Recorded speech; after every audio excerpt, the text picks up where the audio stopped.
nous vivons la dernière étape de l'homme. Le règne qui va apparaître, et je vais vous le montrer, il est très clair, et dès que je vais vous le dire, ça va vous paraître tellement évident.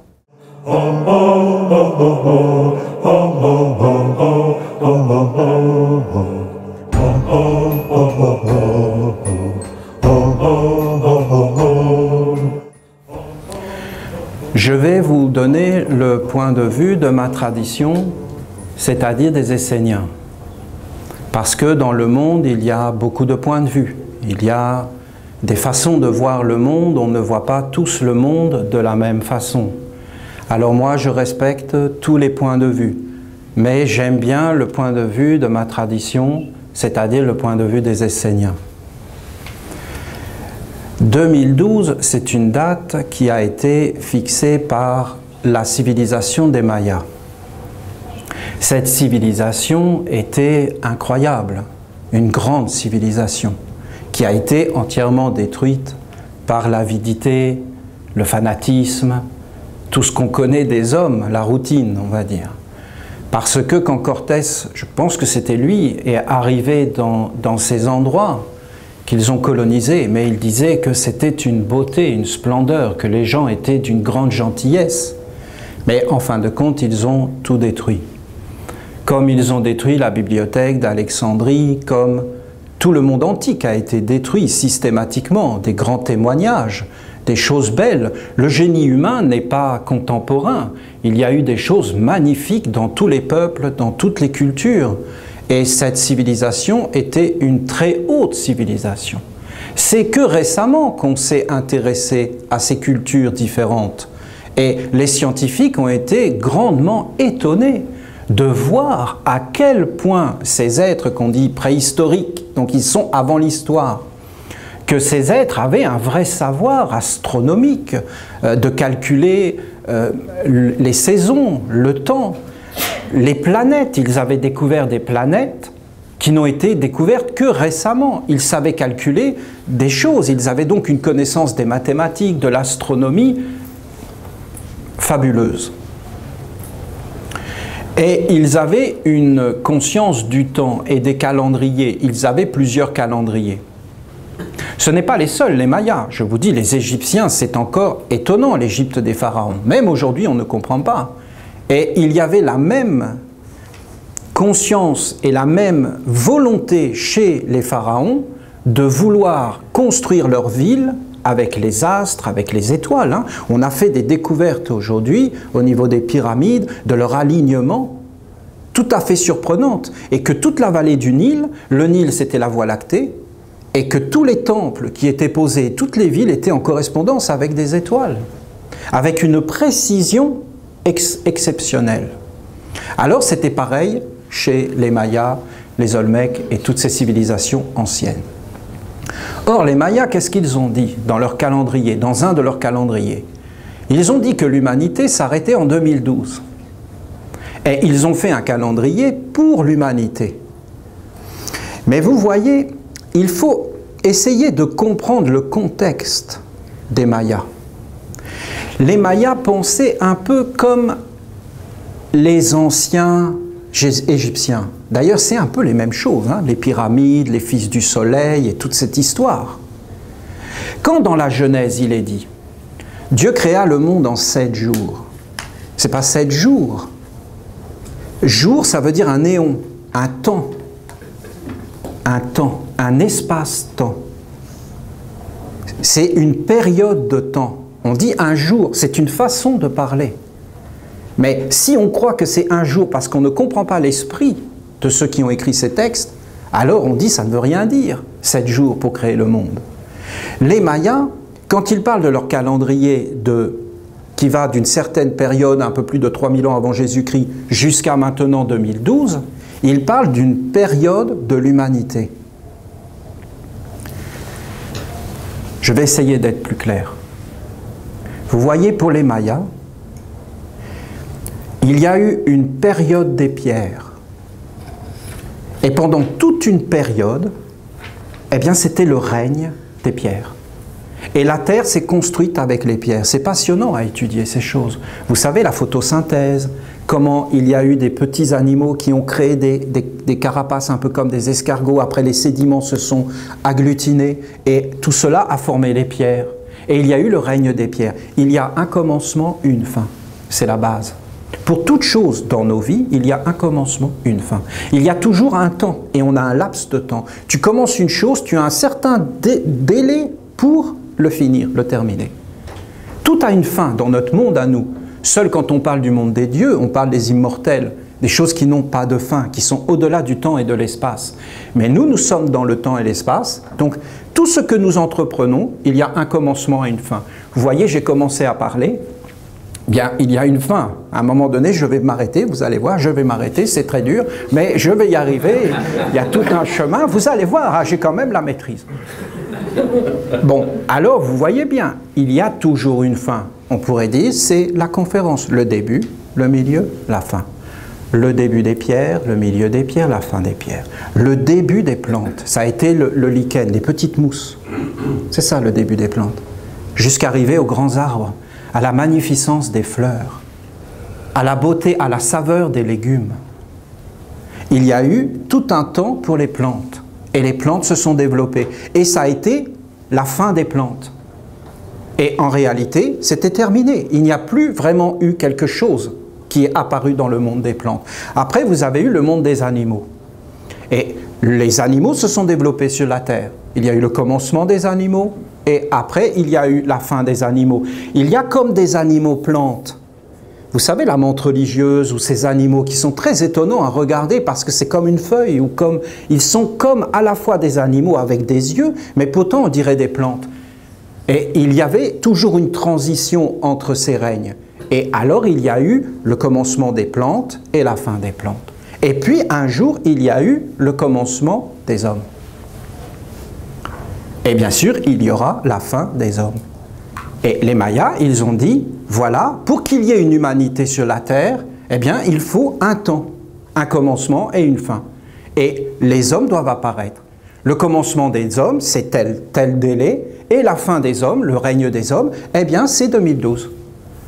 À 2012, c'est terminé, le règne des hommes est fini, on en a fini avec le règne des hommes sera terminé, et donc quelque chose d'autre devra apparaître.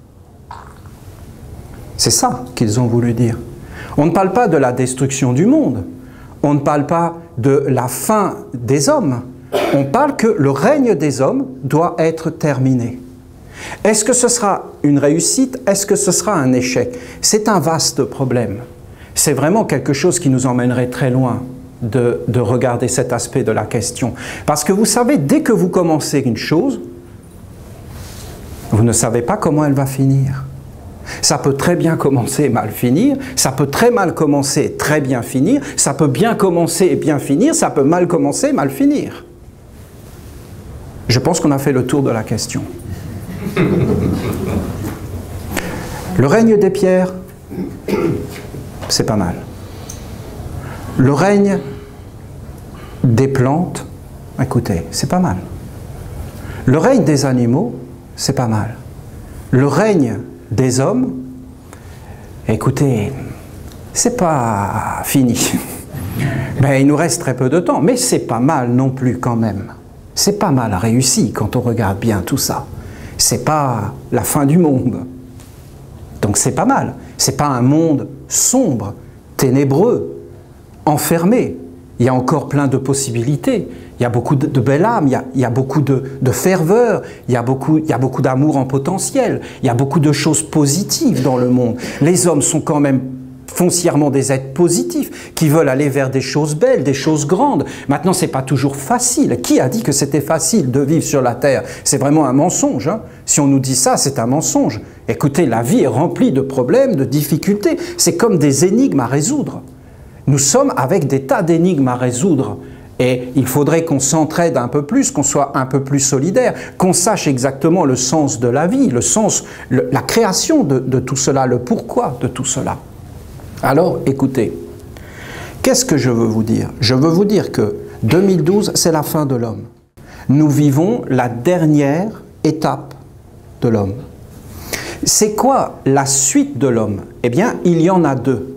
Parce que le règne qui va apparaître, Et je vais vous le montrer, il est très clair, et dès que je vais vous le dire, ça va vous paraître tellement évident. En fin de compte, je ne vais pas vous le dire tout de suite. Ah ben écoutez, hein,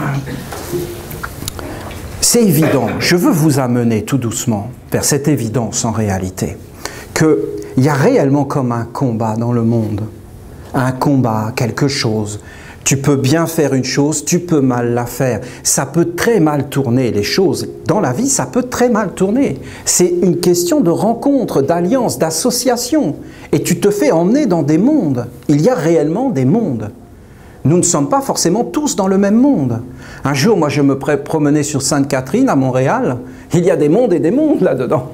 Allez-y, vous allez voir, on n'est pas du tout dans le même monde. Il y a des tas de mondes. C'est comme une jungle.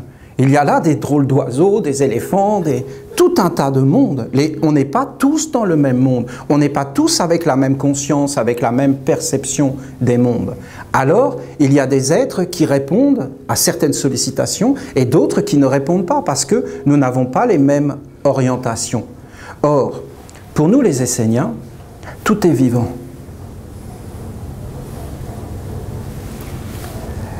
Et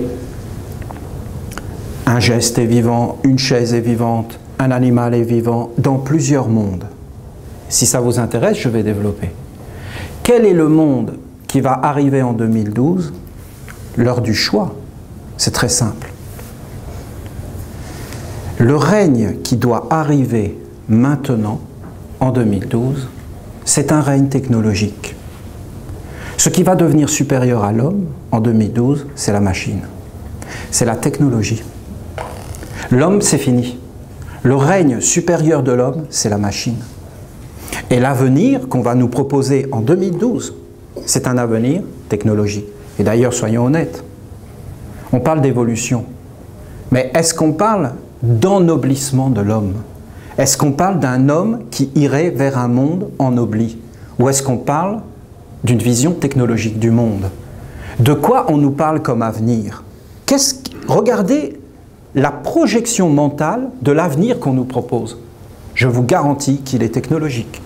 Je vous garantis que toutes nos forces vives, créatrices, sont orientées vers la technologie.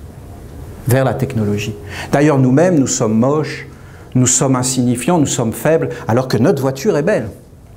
Notre téléphone est beau. C'est magnifique, une voiture, un téléphone, toutes ces choses sont magnifiques et l'homme devient laid. Il y avait une publicité en Europe qui était d'un message très clair. On voyait un moine bouddhiste qui était en train de méditer. Et on montrait dans cette publicité, voilà, ce moine a fait tous les sacrifices, tous les efforts pour avoir la réincarnation parfaite. Toute sa vie, il l'a donnée pour avoir une réincarnation parfaite. Et après, on le voit, il meurt. Et il va dans un monde de l'au-delà, et il revient, il se réincarne comme une goutte d'eau, et il y a une voiture qui passe, et la goutte d'eau tombe, et il rate la voiture, et il tombe dans une flaque, et on dit « raté ». La réincarnation parfaite, c'était la voiture. Mais le moine a donné toute sa vie pour rien, parce qu'il a raté la réincarnation parfaite. Mais toi, tu veux avoir la réincarnation parfaite? File au magasin t'acheter la voiture. Tu n'as pas besoin de prier pendant 3 heures, ni de te casser la tête à faire des efforts, à faire tout ça, à faire des sacrifices, à travailler sur toi. Tu achètes la voiture et ça y est, tu as le corps parfait. Je vous garantis que derrière cette publicité, il y a des intelligences en mouvement. D'ailleurs, pour nous, les Esséniens, tout nous parle. Tout est intelligent. Tout est empli de sagesse et tout a un sens. C'est une façon de voir le monde. Tout ce qui nous arrive dans la vie a un sens, une sagesse. Il y a de l'intelligence dans tout ce que nous faisons. Et en réalité, derrière, des fois, il y a des intelligences un peu sombres, un peu négatives. Hein?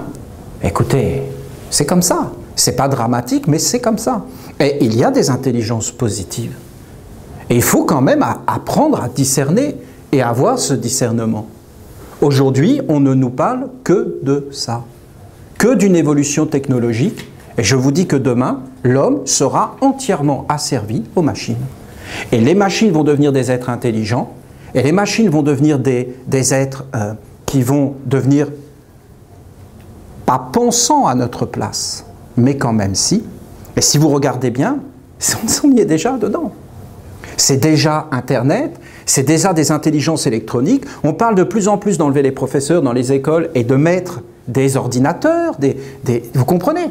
C'est ça l'idée, c'est déjà là. Mais ce que l'on voit là, c'est rien du tout. Plongez-vous 100 ans en arrière et regardez l'avancée technologique. Je me rappelle moi-même être devant la télé en noir et blanc, quand j'étais jeune, et il nous disait « Attention, dans 5 secondes, la télé passera en couleur. » Et on attendait. 5, 4, 3, 2, 1, 0. Elle était toujours en noir et blanc, c'est normal. Personne n'avait de télé couleur. On avait tous des télés noir et blanc. Alors, la télé passait en couleur, mais on n'avait pas la couleur. Et il fallait tous aller acheter la télé en couleur. Mais ça a pris du temps, vous comprenez, tout ça. Ça a pris du temps. Donc, en réalité, regardez l'évolution incroyable. On est né dans des cultures où il n'y avait pas Internet, il n'y avait pas les téléphones portables, il n'y avait pas tout ça. Il y avait les vieux téléphones où il fallait faire ça, on ratait 3 fois le numéro. Maintenant, on dit au téléphone, appelle machin, et il l'appelle. Nos enfants ne peuvent même pas concevoir comment on vivait, nous. Ils nous prennent pour des attardés. Ah mais quand on leur parle de comment on vivait, ils sont là. Mais c'est Monsieur Spock, c'est Star Trek, c'est une autre planète. Mais moi, la vérité de ce que je vous dis, je me rappelle très bien, moi, de mon grand-père, de mon arrière-grand-père. Mon Dieu, quelle gentillesse. Mon Dieu, quelle bonté. Quelle bonté. Quelle gentillesse. Mon arrière-grand-père, je ne peux pas l'oublier, c'est impossible. Parce que cet homme, il avait vécu 2 guerres, 2 fois déporté en Allemagne. C'est pas dur, la vie? 2 fois dans des camps de concentration. 2 guerres dans sa vie. T'as quand même autre chose à faire, non? Mais il était gentil. Mais je trouve que c'est une race en voie de disparition. C'est en voie de disparition. Regardez des acteurs comme Bourvil. Vous connaissez, je pense, ici, Bourvil. Hein? Ben, écoutez, Bourvil, non? Vous ne le voyez pas, ça, sa gentillesse qui transparaît de partout? Des gens comme Fernandel et tous ces êtres. Il y avait avant comme quelque chose de bon, naturel qui était là. Et ça disparaît. Et on va vers un monde de plus en plus qui court et vers une information qui ne nous construit pas. Écoutez, c'est ça. D'accord? Je ne vais pas en faire des années, hein. Je vous dis, 2012, c'est ça. 2012, c'est la révolution. Là, plus le choix. La technologie apparaît. Ou alors un autre choix. L'homme-âme. Un homme avec une âme. Un homme qui dit « je suis une âme ». Alors c'est l'ange. L'ange des Esséniens. Parce que nous, les Esséniens, depuis des milliers d'années, nous avons accompagné l'humanité et toujours nous avons dit « il y a la pierre, il y a la plante, il y a l'animal, nous sommes un. Il y a moi l'homme, mais il y a l'animal. L'animal et moi, nous sommes un. La plante et moi, nous sommes un. Je ne peux pas vivre sans les plantes. La pierre et moi, nous sommes un. L'eau, la terre. Et nous devons respecter. Et en réalité, ce sont des divinités. Et si tu veux aimer Dieu, alors tu dois aimer les animaux. Comme Jésus avait dit. Tout ce que tu as fait au plus petit, c'est à moi que tu l'as fait. C'était tellement beau. C'était comme une maman qui vit dans ses enfants. Si tu fais du mal à mes enfants, ça me fait mal. Je ne sais pas si ça vous l'a fait. Ton enfant tombe et tu fais... Mais c'est lui qui est tombé, c'est pas toi.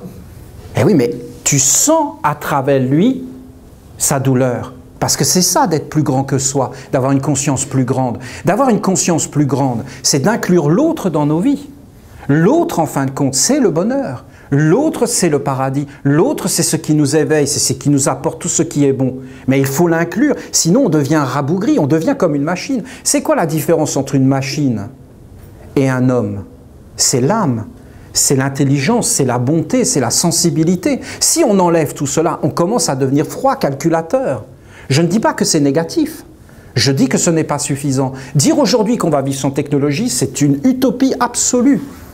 C'est fait. Nous avons amené ces machines par notre pouvoir créateur. je dis qu'en réalité, les Esséniens ont parlé des animaux, de l'homme bien sûr, et ils ont dit le règne supérieur, c'est l'ange. Et normalement, si tout avait été bien fait, nous serions aujourd'hui une humanité angélique. Et le corps physique serait très pauvre. Et la vie des mondes supérieurs, c'est-à-dire de la pensée dans l'homme, la culture, les sentiments, les motivations à l'intérieur, ce qui nous motive, ce qui nous anime au quotidien, ne serait pas orienté vers simplement le corps, bien que le corps doit être respecté, mais il serait orienté vers l'âme. Et nous vivrions comme des âmes avec une conscience supérieure, car la conscience, c'est vraiment quelque chose de grand. Et le côté angélique, justement, que nous sommes en train de perdre par le côté technologique, le côté angélique, eh bien, ce sont ces vertus. La bonté, l'amour, la sagesse, la générosité. Il y a une intelligence derrière ces choses. Mais il y a une force, c'est la force de l'âme.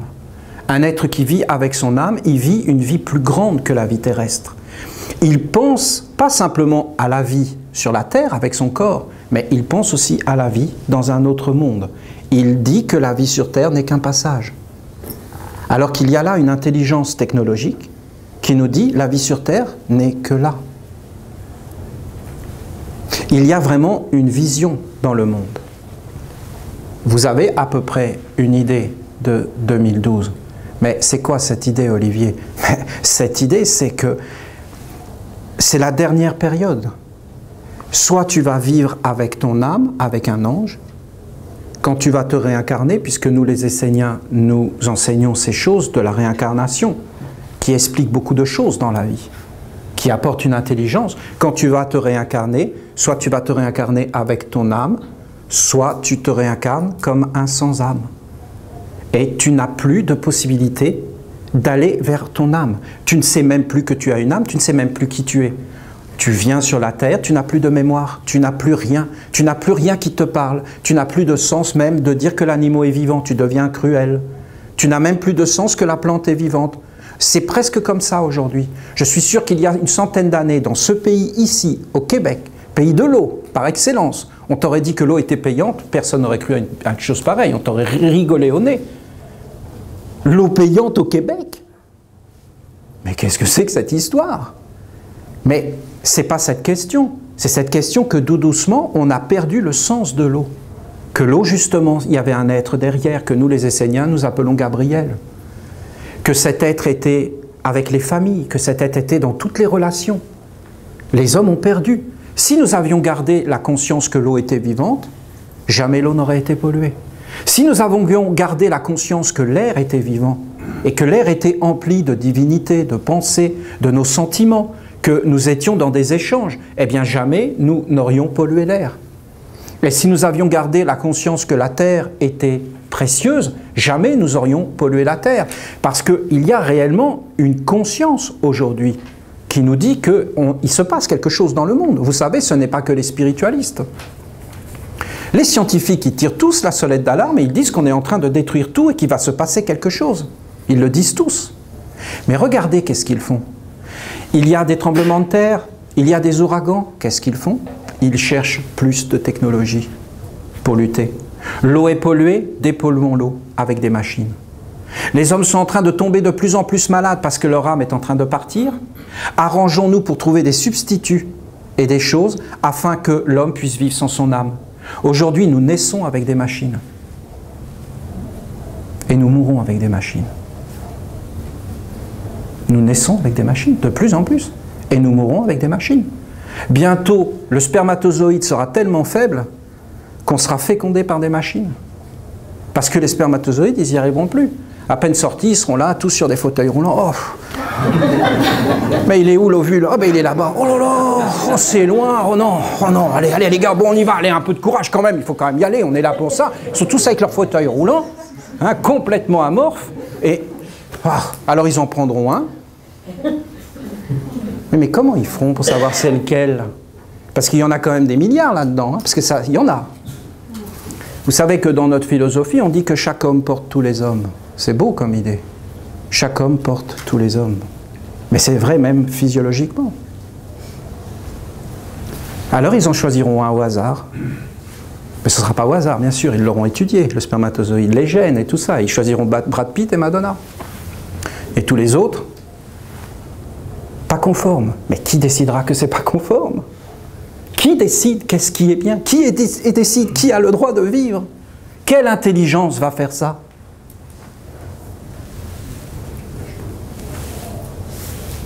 C'est l'avenir. Ou alors c'est un autre avenir, l'âme. Alors les spiritualistes, ils disent, 2012, ça va être l'abondance, ça va être le bonheur, ça va être la joie, ça va être une nouvelle conscience. Écoutez, on nous l'a sorti à toutes les sauces, celle-là. Le communisme, les différentes religions. Mais écoutez, éveillez-vous, dans la vie, tu n'as rien si tu ne travailles pas. Si tu ne prépares pas les choses, elles ne se font pas. Dans la vie, tu as un laps de temps pour faire les choses. Et tu as toujours deux mondes à côté de toi. Vous voulez que je vous le montre sur un dessin? Écoutez, je vais essayer de vous le montrer. Vous voyez, regardez. C'est cette histoire de la Genèse. C'est la même histoire que les Mayas. En fin de compte, dans la Genèse, ils disaient, voilà, il y avait un paradis. Et dans ce paradis, il y avait un arbre. Et cet arbre, c'était l'arbre de la vie. Et ils avaient associé l'arbre avec la vie. Et ils disaient, cet arbre, il y a d'un côté, il donne des fruits pour le mal ici. Et d'un autre côté, il donne des fruits pour le bien.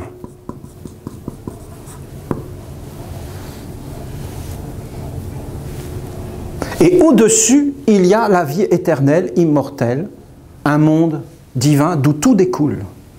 Mais dès que tu entres dans ce monde de la matière, automatiquement, il y a le bien et le mal. Et c'est tellement vrai. Regardez les paroles d'une maman à son enfant, très caractéristiques.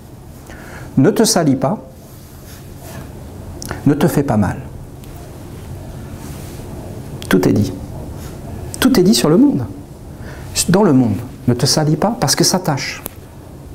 Il y a des choses qui tâchent. Hein. Il y a des expériences, ne vous approchez pas, ça tâche et ça laisse des traces. Il y a des traces indélébiles, vous vous en remettrez jamais. Vous allez être abîmé. Abîmé vient de abîme. Abîme, abîmé. Tu peux vraiment être abîmé dans la vie. Il y a des expériences qu'il ne faut pas faire. Il y a une sagesse qui doit guider la vie. La vie, ce n'est pas n'importe quoi. Tu sèmes des tomates, tu récoltes des tomates. Tu sèmes des ronces, tu récoltes des ronces. Et tes enfants et tes générations futures seront obligés de nettoyer ce que tu as fait. C'est une solidarité, la vie. Si on pollue la terre, c'est pour les générations futures. Alors, en réalité, il y a cet arbre. D'un côté le bien, de l'autre le mal. C'est pas mauvais, ça. C'est pas mauvais, ce bien et ce mal. C'est bien pensé, c'est intelligent. Nous n'avons pas le choix. C'est comme le fumier.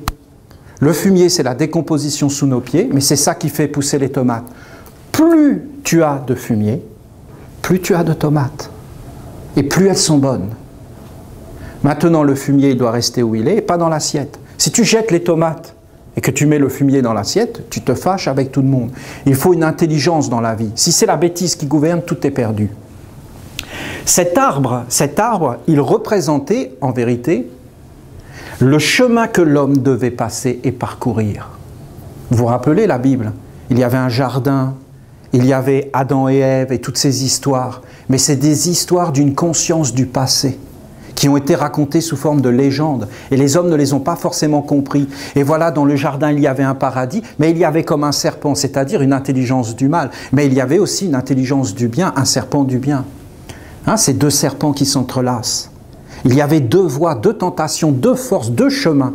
Et l'homme était au milieu et il devait choisir un chemin. Mais l'homme devait être dans l'équilibre. L'homme était là.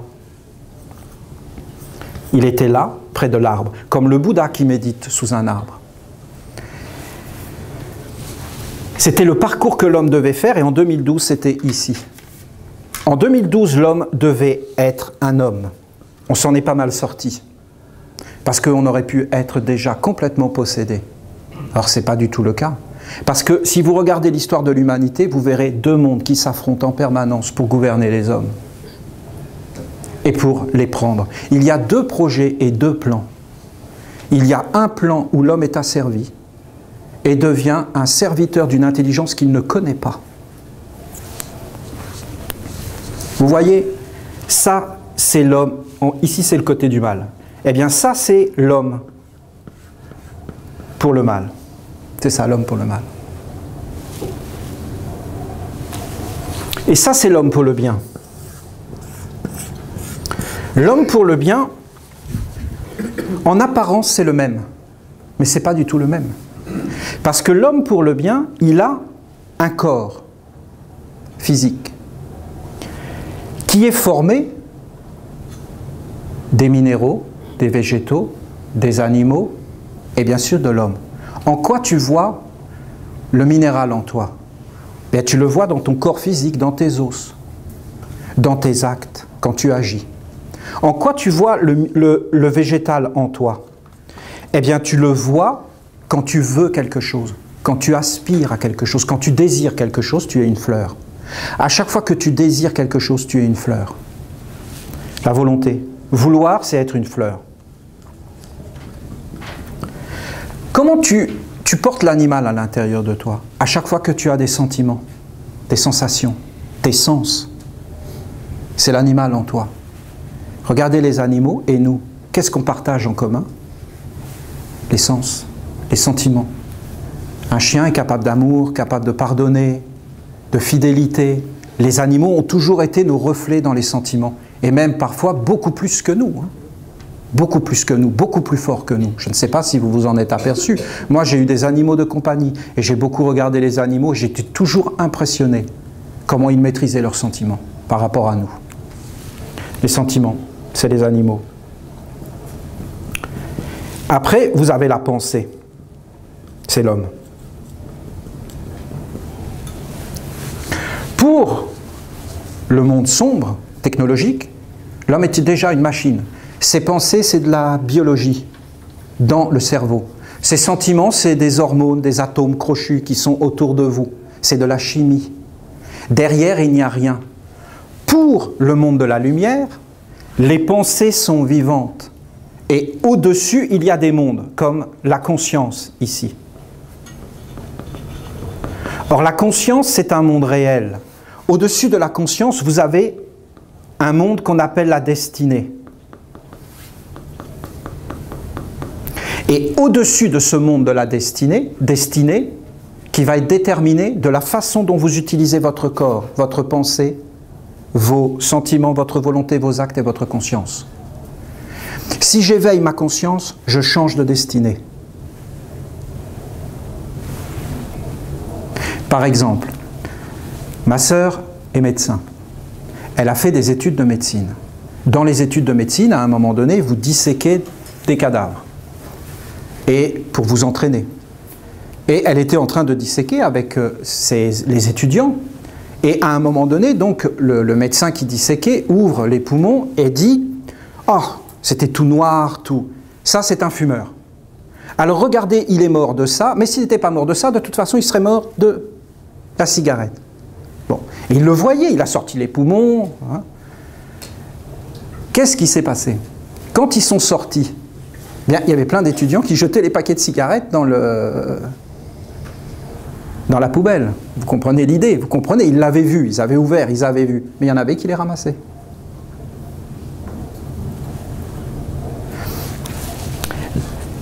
Tant que tu connais une chose, que tu la sens, que tu la veux, mais que tu n'as pas touché la conscience, si tu touches la conscience, tu changes tout, tu as la force. Tant que la conscience n'est pas éveillée, non.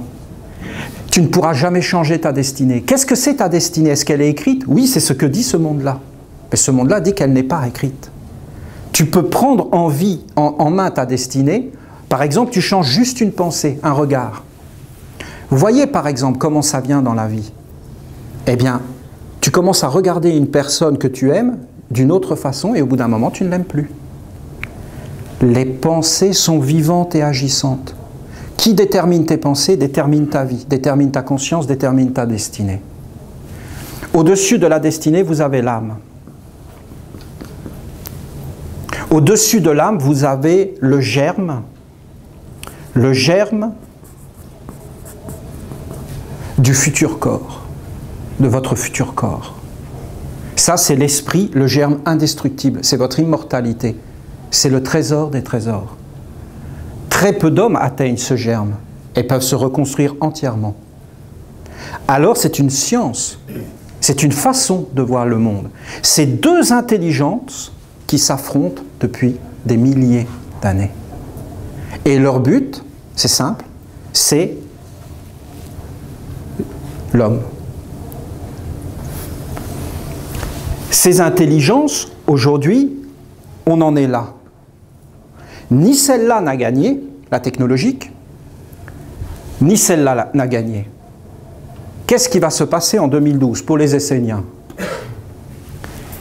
Ceux qui vont abdiquer leur âme et qui vont entrer par la nature de leurs pensées, leurs sentiments, leurs volontés, leurs actes, leur conscience, leur destinée, ils vont dire pas d'âme. Par les actes qu'ils vont faire, ils vont le dire, pas d'âme. Nous croyons à un monde technologique. Ceux-là vont fermer le ciel, parce que tout ça c'est le ciel. Ils vont fermer le ciel, ils vont dire il n'y a pas de ciel. Et ils vont vivre une vie uniquement terrestre, matérialiste et technologique, de plus en plus technologique. Ils vont entrer dans un monde ici qui va être créé pour eux et qui s'appelle le recyclage. Il n'y aura plus rien pour ces êtres. Ces êtres ne sauront même plus qu'il y a une âme. Ils pourront parler de religion, mais tout sera mort. Ils n'y auront plus accès pour de vrai. Alors, ces intelligences technologiques se serviront de l'homme pour avoir le pouvoir et la domination et mettre tous leurs enfants au monde. Leur royaume, ce qu'ils aiment, les machines et toutes ces choses. Et vous voyez bien que tout ça finira par aller vers le néant. Et vous avez une deuxième catégorie d'humains qui va apparaître. Et eux, ils vont dire non, il y a une âme.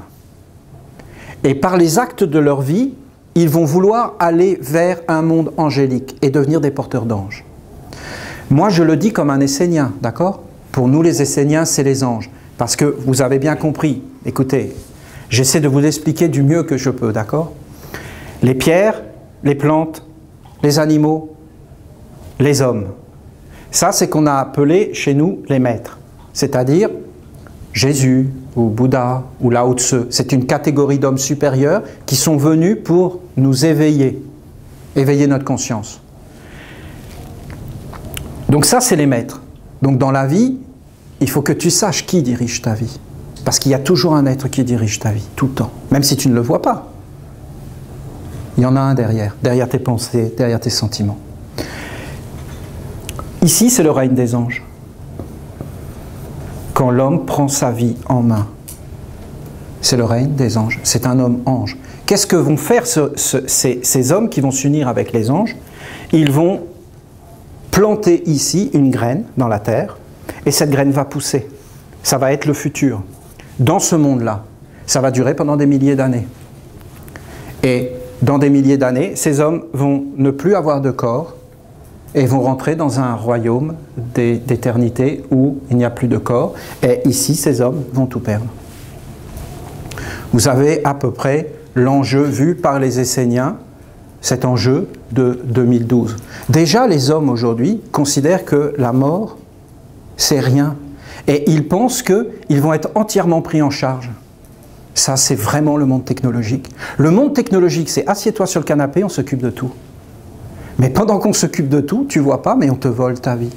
Faites cette expérience de regarder la télévision, éteignez-la, vous verrez qu'il n'y a rien dans la boîte. Il n'y a personne dans la boîte, vous êtes tout seul. Mais vous êtes persuadé d'être avec un monde. Combien de fois, moi, je me suis fait avoir? Il y avait ce film, Gladiateur.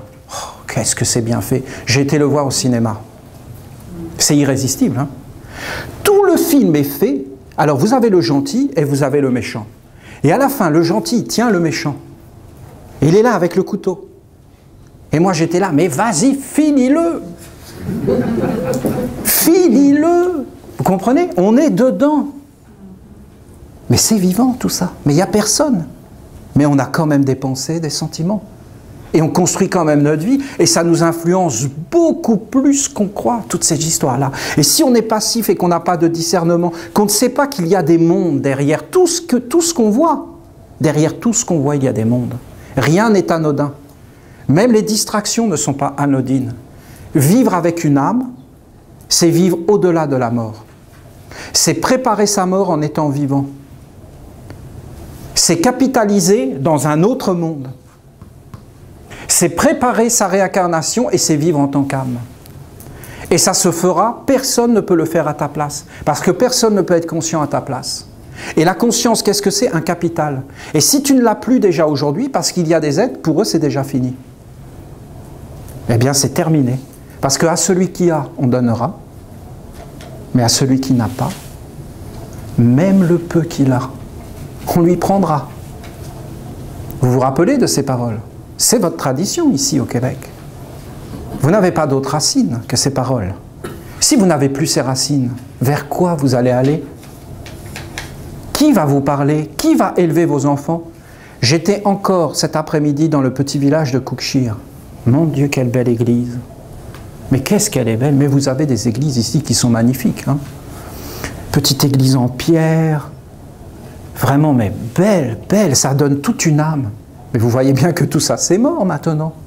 Et c'est quoi l'avenir? C'est quoi qui va remplacer ça? Je ne dis pas que c'était tout parfait. Je dis, c'est quoi qui va remplacer ça? Internet? Des réseaux? On va être branchés. Alors voilà, vous avez cet entonnoir qui a été l'espace du temps. Et aujourd'hui, 2012, nous sommes à la fin. Nous sommes à la fin de toute une évolution. Et ce n'est pas gagné, ni pour ce camp-là, ni pour ce camp-là. Mais ce n'est pas perdu. Ni pour ce camp-là, ni pour ce camp-là. Donc, ce n'est pas la fin du monde comme ils l'ont annoncé. Qu'il va y avoir des cataclysmes et tout ça, bien sûr. Qu'il va y avoir des choses horribles qui vont arriver, bien sûr. Pourquoi? Parce que c'est voulu. Et pourquoi c'est voulu? Mais parce qu'il y a un enjeu ici. Comment ça se passe? Bien, je vous dis, l'enjeu c'est l'homme. Alors, il va y avoir des nouvelles maladies qui vont apparaître. Il va y avoir des destructions. Il va y avoir des choses, toujours pour dire à l'homme, attention par la peur, renforçons-nous dans la technologie et luttons contre la nature. Et au lieu d'écouter, on va se renforcer dans un chemin certain. Et d'autres vont éveiller leur conscience. Comme il y a plein de gens sur la terre entière qui, sans être conscients de la tradition essénienne, sont quand même reliés à des mémoires et à des intelligences. Aujourd'hui, on vient d'annoncer, il y a quelques jours, qu'il y a des maladies qui résistent aux antibiotiques. Ça y est. Ça y est. Il y a des maladies qui résistent aux antibiotiques. Pourquoi? Parce que cette intelligence-là, parce que comprenez bien, vous avez un scientifique ici, mais il n'est pas seul au monde. Il est avec des intelligences qui l'inspirent et qui lui parlent. Il est un serviteur d'un monde. De quel monde? Est-ce qu'il le sait? Est-ce qu'il en est réellement conscient? Je peux vous garantir qu'il y a des hommes, ils sont effrayés de ce qu'ils font. Mais ils n'ont pas le choix. Ils sont asservis. Vous croyez que tout ce qui est fait dans le monde, les gens le font volontairement? Il y a beaucoup d'êtres qui sont conscients. Et bien souvent, consciemment, ils abdiquent. Parce que c'est plus facile d'abdiquer. Et d'ailleurs, dans le monde, il y en a plein qui ont abdiqué. Il y en a qui n'ont pas abdiqué. Ils veulent vivre avec leur conscience. Mais ça implique beaucoup de choses. La maîtrise des pensées, c'est la base.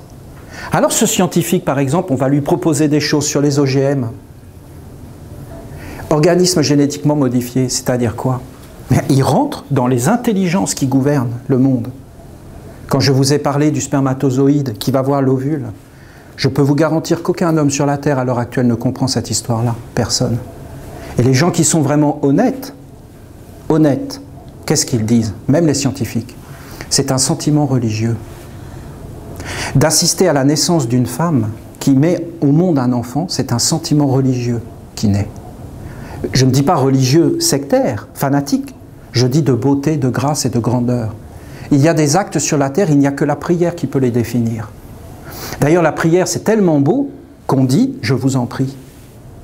C'est une bonne façon de vivre, de dire « je t'en prie », non? C'est une bonne façon de vivre, c'est un grand respect, c'est l'amour, c'est l'humanité. On ne comprend rien à la naissance, mais ne comprenant rien, on se permet d'agir sur les mémoires internes qui font qu'un homme est un homme. Et on pense que tout ça est mort et qu'on peut faire ce que l'on veut. Fais ce que tu veux, il n'y a aucune conséquence de ta vie. Tu ne peux pas faire ce que tu veux, car tu es un être vivant, créateur et responsable. Tes pensées, tes paroles et tes actes nourrissent des êtres que tu ne connais pas. Ne fais pas le mal, délivre-nous du mal. Père, délivre-nous du mal. Père, délivre-nous du mal, ne nous soumets pas à la tentation, pardonne l'offense et donne-nous le pain, la nourriture, la sagesse, ce qui nous éclaire, afin que nous soyons la bonne semence dans le champ et pas la mauvaise semence qui vient la nuit, dans l'inconscient, pour s'emparer de tout et conduire tous les êtres vers le malheur. Alors qu'est-ce qu'ils ont fait avec ces OGM? Ben, très simple. Par exemple, ça les a fait rigoler. Pourquoi? Ben, ils se sont dit, c'est facile. Toutes les cellules sont programmées par une mémoire. Cette mémoire, c'est le trésor des trésors, c'est la semence, c'est le germe. Si on s'empare de cette mémoire, du germe, on s'empare de l'homme tout entier parce qu'on recrée l'homme. Si on recrée l'homme, il n'aura plus de mémoire, il n'aura plus d'âme, il n'aura plus de lien. Alors qu'est-ce qu'ils ont fait? Ils ont dit voilà, au début il n'y a qu'une seule cellule. Et cette cellule contient l'écriture divine de toutes les mémoires, parce que ça échappe à tout le monde. Alors ils se sont dit, que faisons-nous? C'est simple, il y a des cellules qui sont programmées pour être les cellules des yeux. Prenons ces cellules des yeux et mettons-les dans les pattes. Ils ont fait ça sur des mouches, c'est vrai ce que je vous dis. Qu'est-ce qui s'est passé? Les mouches ont eu des yeux sur toutes les pattes. Ils ont réécrit, ils sont entrés, mais ne voyez pas des hommes. Voyez les intelligences qui sont derrière les hommes, comme voient les Esséniens. Alors après, qu'est-ce qu'ils ont fait? Très bien. Eh bien, recréons les organes des hommes. Et ils ont fait ce qu'il ne faut pas faire. C'est-à-dire, ils ont traversé les espèces. Ils ont pris des araignées, ils les ont mis dans le maïs. Et aujourd'hui, on mange du maïs transgénique. Et quand on mange ce maïs transgénique, il rentre dans notre corps et en fin de compte, il délivre son message à tous nos organes et à toutes nos mémoires. Il agit comme un virus. Aujourd'hui, pourquoi il y a des virus qui commencent à résister aux antibiotiques? Parce que ces virus, à travers les transgéniques, sont rentrés dans nos corps parce que ce sont des êtres vivants. Qu'est-ce que c'est un virus? C'est un être vivant qui veut vivre. Et pour ça, il veut conquérir des territoires. Et il n'existe pas simplement dans le monde physique. Il existe dans d'autres mondes. Il a une conscience, une existence, une destinée, une âme. Et il a une écriture. Si on lui donne toutes les armes pour qu'il entre à l'intérieur de nous et qu'il décode nos systèmes de protection et qu'il réécrive nos organes, qu'est-ce qui se passe? On tombe malade, alors on perd nos organes, on meurt. Et au bout d'un moment, on se dit, comment faire? Alors on va nous dire, très bien, on va vous mettre une autre écriture et d'autres organes. Et vous allez voir qu'on va tout transplanter. Et que dans l'avenir, ça va être grandiose. On va transplanter nos organes, on va nous mettre des organes métalliques, on va nous unir avec des machines pour qu'on devienne de plus en plus résistants à ces virus qui auront été créés par cette intelligence-là. D'ailleurs, plus il y a de technologie, plus il y a de maladies. Vous n'avez pas vu toutes les nouvelles maladies qui sont apparues? Mais c'est colossal, il n'y en a jamais eu autant. Jamais eu autant de maladies. Le sida et toutes ces maladies qui sont apparues d'un seul coup. C'est quand même étrange tout ça, vous ne trouvez pas? Et toutes les maladies auto-immunes du système immunitaire et toute la faiblesse et toutes ces choses. Mais on ne nous parle jamais du rayonnement électrique et de toutes ces influences. On fait croire que tout ça est un grand progrès. Je ne dis pas qu'on ne peut pas aujourd'hui aller vers ça, s'en priver.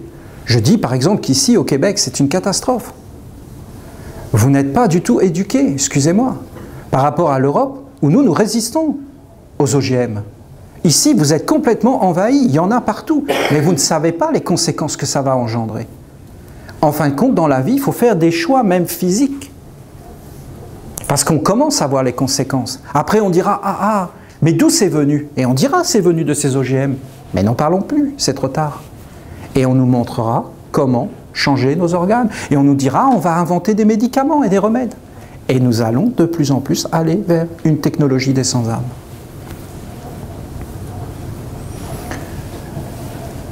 Vous avez cette idée de 2012. Vous savez, vous pouvez réfléchir sur ce que je vous ai dit et vous verrez que partout on vous parle que de technologie. Ah ben vous le verrez. Partout on vous parle que de technologie. On ne parle jamais de la paix, de la conscience humaine, du travail sur soi. On n'éduque même pas nos enfants là-dedans. On ne nous apprend même pas à maîtriser nos pensées. On nous dit, personne ne dit que les pensées sont vivantes. On est en train de nous dire que l'eau n'est plus vivante, mais est-ce que vous vous rendez compte que demain, on ne sera même plus des humains et qu'on ne le saura même pas, qu'on n'est plus des hommes? Est-ce qu'on est un homme quand on n'a plus la bonté? Est-ce qu'on est un homme quand on n'a plus l'amour de l'autre? Est-ce qu'on est un homme quand il n'y a plus de famille? Comment on va être élevé quand il n'y aura plus de famille, quand toutes les familles auront disparu, quand les grands-mères et les grands-pères seront même plus respectés, quand la sagesse ne sera plus là, que ça ne voudra plus rien dire, qu'on ne saura même pas qu'est-ce que c'est qu'un sage, quand il n'y aura pas des êtres qui seront capables de nous parler, qu'on vit dans plusieurs mondes. Mais qu'est-ce que va devenir le monde quand tout sera éteint, quand toutes les religions seront mortes, quand tous les chemins seront fermés, et qu'on aura devant nous un monde tellement virtuel, vous entendez, qu'on ne saura même plus c'est quoi la différence entre un vrai arbre et un arbre faux.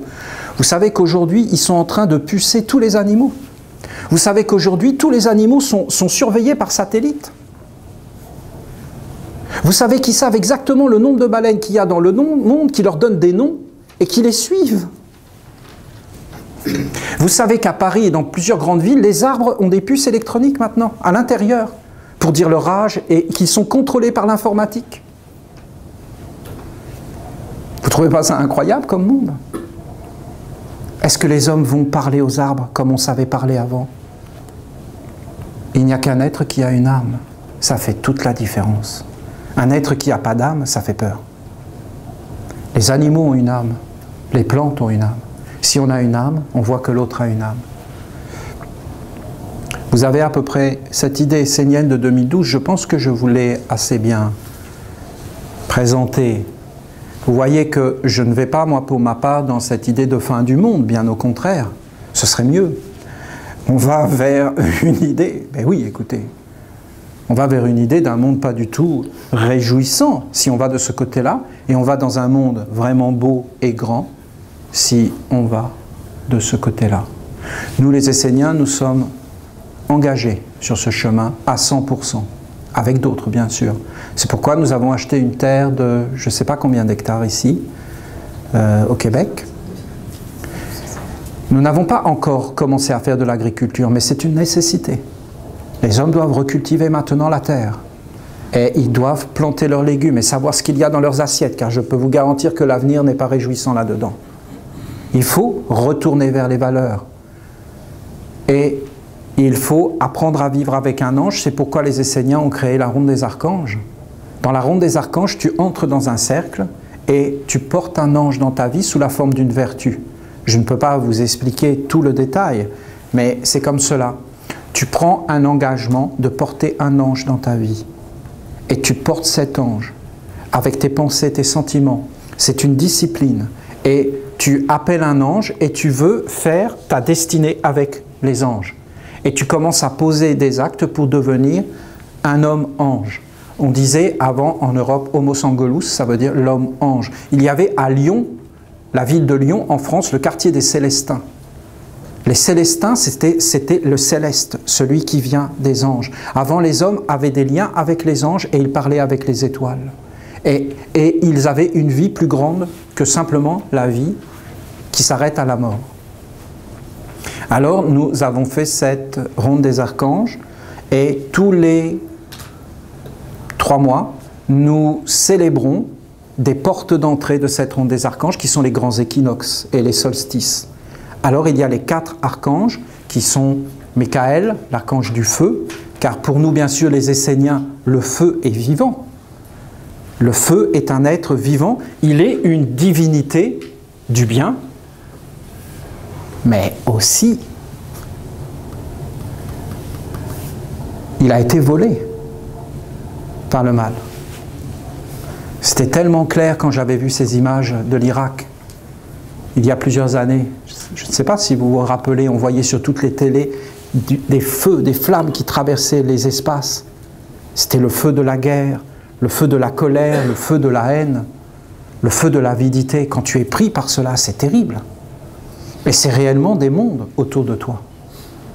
Alors, nous célébrons l'archange Michael, l'archange Raphaël, le dieu de l'air.